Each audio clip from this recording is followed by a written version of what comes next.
On August 13, 2018, photos of Shanann Watts and her two daughters, 4-year-old Bella and 3-year-old Celeste, appeared on missing persons reports after they mysteriously disappeared from their home in Frederick, Colorado. Initially, Shanann's husband, Chris Watts, participated in televised interviews, appearing distraught over the sudden disappearance of his wife and children and pleading for the public's help in finding them. Just 2 days later, he was arrested on charges related to their deaths. The couple had appeared to have a perfect marriage on social media. However, Chris Watts had been secretly dating a coworker at Anadarko Petroleum, telling her that he and his wife were in the process of separating. In the weeks leading up to the tragedy, Shanann had taken their two daughters to North Carolina for a summer trip, while Chris spent more time with his new girlfriend. Shanann had noticed her husband becoming increasingly distant and desperately tried to salvage their relationship. In the early hours of August 13, 2018, Shanann returned home at 2 a.m. from a business trip. From that moment on, neither she nor her two daughters were ever seen again.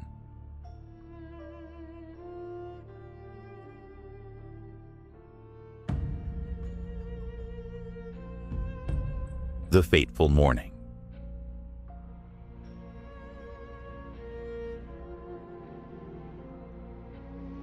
On August 13, 2018, after a business trip, Shanann Watts was dropped off at her home around 2 a.m. by her friend and co-worker, Nicole Utoft. Hours later, when Shanann did not show up for work, Nicole tried calling and texting her, but received no response. She then contacted Shanann's obstetrician and learned that Shanann had missed her 10 a.m. appointment for a fetal heartbeat check. Concerned, Nicole drove to Shanann's house.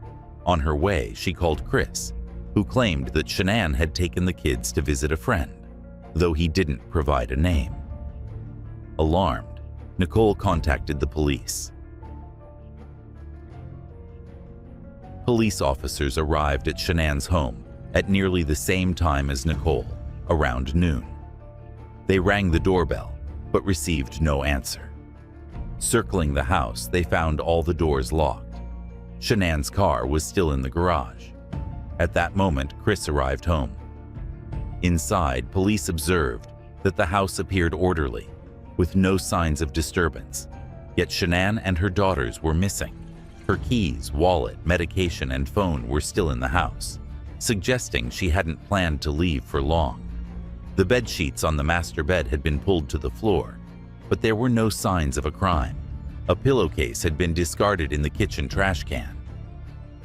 When questioned, Chris told police he had seen Shanann when she returned home at 2 a.m., around 4 a.m. He claimed to have told Shanann that he wanted a separation. According to Chris, the two had an intense but civil conversation. By 5:27 a.m., Chris said he had loaded his truck for work and left the house. That, he insisted, was the last time he saw his wife. Progress of the investigation day.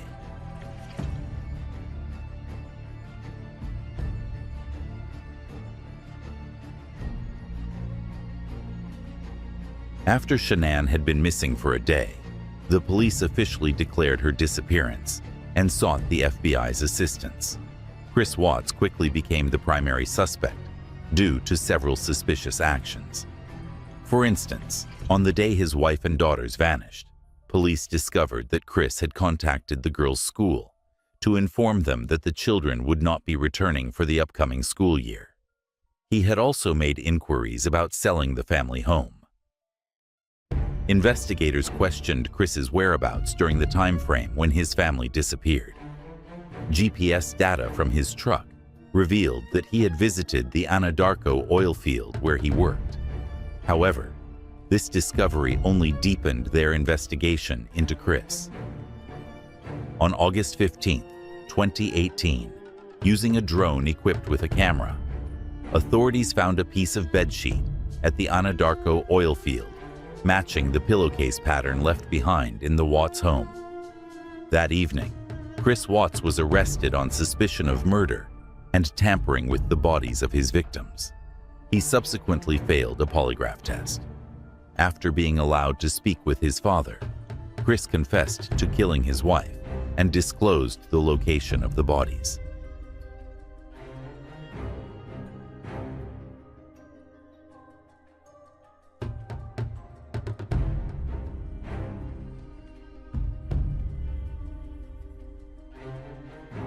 On August 16, 2018, police discovered Shanann Watts' body buried in a shallow grave near the oil field. Nearby, the bodies of Bella and Celeste were found stuffed inside 2 oil tanks. The team responsible for recovering the children's remains was deeply shaken by what they encountered. To fit the girls into the oil tanks, Chris had broken their shoulder bones, an act so inhumane it left investigators and the FBI horrified. The tank openings were just 8 inches, 20 centimeters wide. Bella's body showed signs of severe trauma. Her shoulders had been dislocated, and her scalp was torn as her body was forced through the narrow opening. Her stomach was filled with crude oil, indicating that she had been strangled in the truck, alongside the bodies of her mother and sister, during the 45-minute drive to the oil field. Bella, who physically resembled her father and shared his quiet, passive nature, was likely taken along because Chris believed she wouldn't cause a disturbance. Chris had reportedly told her that her mother was unwell and needed to go to the hospital.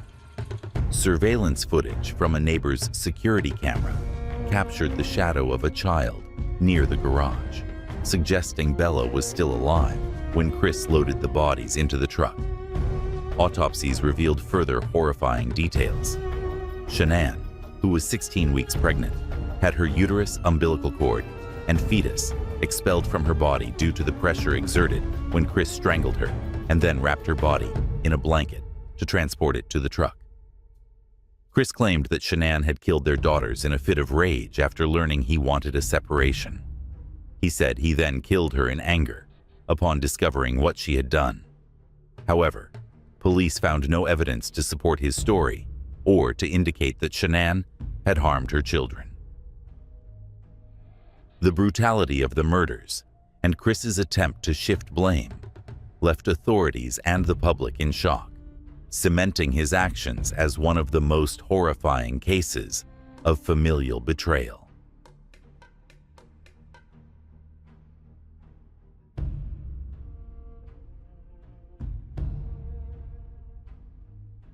The sentence for the perpetrator.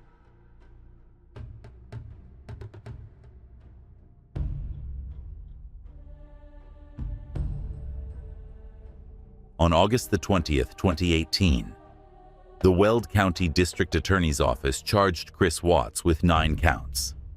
3 counts of first-degree murder, 2 counts of first-degree murder involving children under the age of 12 or dependents, 1 count of unlawful termination of a pregnancy, and 3 counts of tampering with a deceased human body.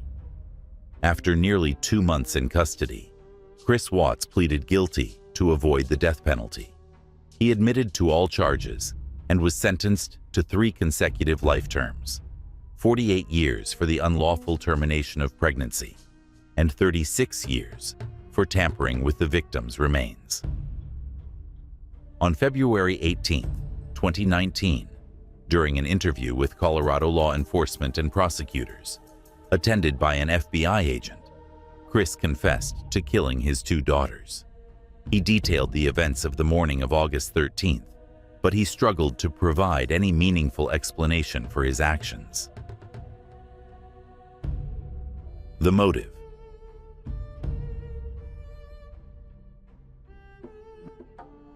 To this day, criminal psychologists have not fully unraveled the reasons behind Chris Watts' heinous actions against his wife and daughters. However, certain events appear to be directly tied to the circumstances leading up to his crimes. The Watts family background. Christopher Lee Watts and Shanann Catherine Watts were both residents of Spring Lake and Aberdeen, North Carolina. They met in 2010 and married in Mecklenburg County On November 3, 2012, the couple had two daughters, Bella Watts, born December 17, 2013, and Celeste Watts, born July 17, 2015. They lived in a 5-bedroom house in Colorado, purchased on a mortgage in 2013. In June 2015, Chris and Shanann filed for bankruptcy in Colorado State Court. At the time, Chris was employed at Anadarko Petroleum Corporation, and the couple had amassed approximately $448,000 in debt. The bankruptcy case was finalized in October 2015. Shortly afterward, Shanann began working as a sales representative for Unravel, a multi-level marketing company specializing in weight loss supplements and wellness products. While life was still financially challenging, Shanann's career progressed significantly. According to posts Shanann shared on Facebook, her sales position brought her an annual income of $80,000 and opportunities for work trips to Mexico and the Dominican Republic. Chris occasionally joined Shanann on her trips, but primarily stayed home to care for the children. Shanann and her in-laws had a strained relationship. In a message sent a week before her murder, Shanann described her relationship with Chris's parents, stating they had cut ties with her after she expressed anger upon learning they gave the children ice cream and chips despite her warnings about her daughter's allergies. Chris's parents had blocked Shanann on Facebook and didn't call their grandchildren on their birthdays. Shanann's mother revealed that Chris's parents had even skipped the couple's wedding. Their relationship deteriorated further during Shanann's 4-week trip to North Carolina without Chris. During one evening at their grandparents' house, Celeste was given peanut butter ice cream, triggering her allergy. On August 4th, Shanann sent Chris a lengthy message, expressing her frustrations about his parents' behavior. "What happened last night was the truth. I didn't do anything to your dad, or you. Your mom made it happen. I didn't tell your dad not to come to the party, or not to text or call the kids on their birthday. I didn't block anyone on Facebook. Your dad did. They owe the kids. Your family is not a safe place. Your mom is not safe at all. They can say whatever they want. But I never stopped anyone from loving the kids. They made that choice themselves. You may think I caused this mess, but I didn't. I stood up for our kids. I don't want to hear any apologies when it's too late. These kids are my everything. I will protect them from evil. They deserve to be loved like other kids. Apologies from your mom don't count because she knew exactly what she was doing. I made it clear what Celeste cannot eat. She is like the devil, harming our daughter, and you and your dad are the same if you side with her. I didn't do anything wrong or lose my mind. I just love our kids too much." The message, sent at 3:30 a.m. on August 4th, caused significant tension in their relationship. Shanann followed up with another message. "I don't control what you do. If you want to go along with your parents, that's fine, but leave the kids out of it. Don't blame me either. That's your choice." Chris told investigators that after the peanut butter incident, he wanted to end his affair with Nicole Kessinger, a co-worker, and his mistress, and refocus on his family. However, he never acted on this intention. While Shanann was thrilled to be expecting their third child, Chris did not share her enthusiasm. When Shanann posted a video online revealing her pregnancy to Chris, his reaction was tepid, saying, "I guess that happens when you want it to." On August 7th, Shanann confided to a friend that Chris had expressed fears about their third child, citing financial difficulties, and admitted he was content with just Bella and Celeste. On August 9th, Shanann told a friend that Chris had taken her to an ultrasound appointment, but had been distant throughout. Feeling hurt, she canceled the planned gender reveal party for their baby.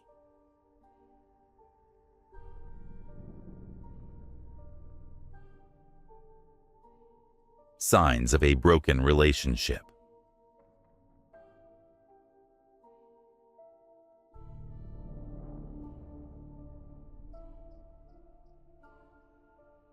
After her trip to North Carolina with her children, Shanann began noticing unsettling changes in her relationship with Chris. He was no longer the same person.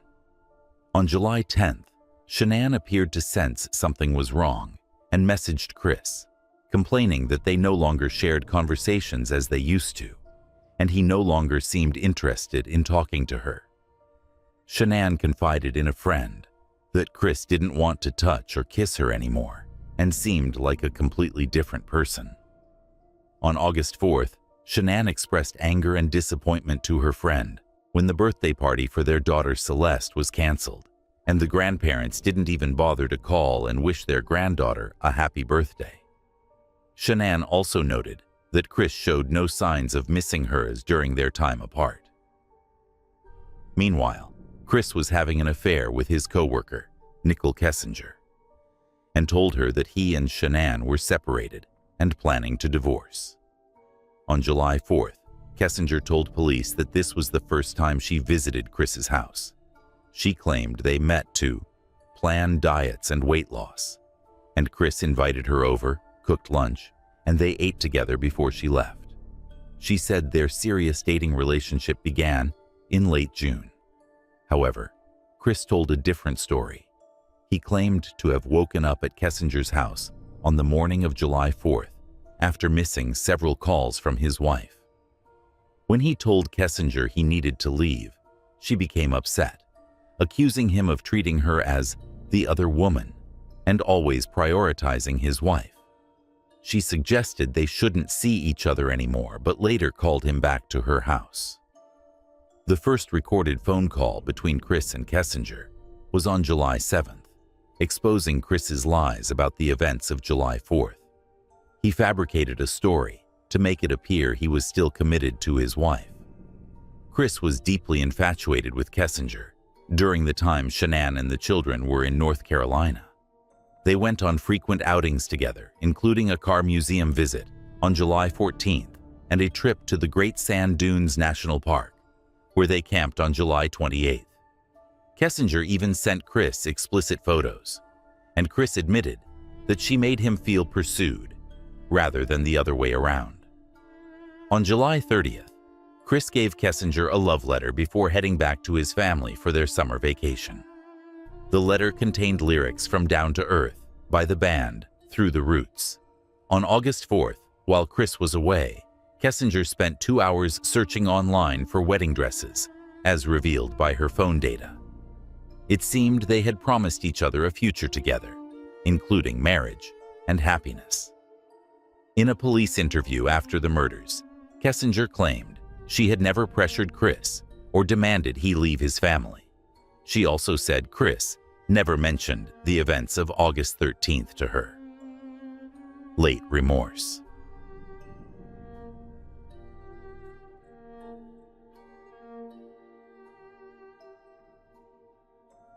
Chris is now serving his sentence in solitary confinement in a Wisconsin prison for the rest of his life. He admitted that the memories of his wife and children haunt him daily. He revealed that every time he closes his eyes, he hears Bella's final words before he strangled her. "Daddy, don't do it." When asked about his mindset during the murders, Chris said, "At that moment, I felt like a completely different person. If I had been thinking clearly, none of this would have happened. If only I hadn't killed Shanann, I would now have a 5-year-old daughter, a 4-year-old, and maybe a 1-year-old son, along with a beautiful wife. But now, I have nothing."